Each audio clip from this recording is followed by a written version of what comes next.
ActiveMovie was the immediate ancestor of Windows Media Player 6.x and was a streaming media technology now known as DirectShow, developed by Microsoft to replace video for Windows.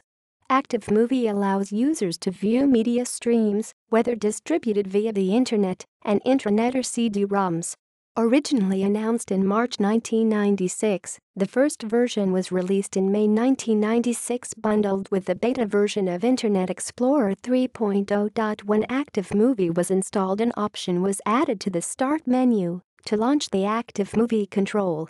This allowed users to play multimedia files and thus was a rudimentary media player.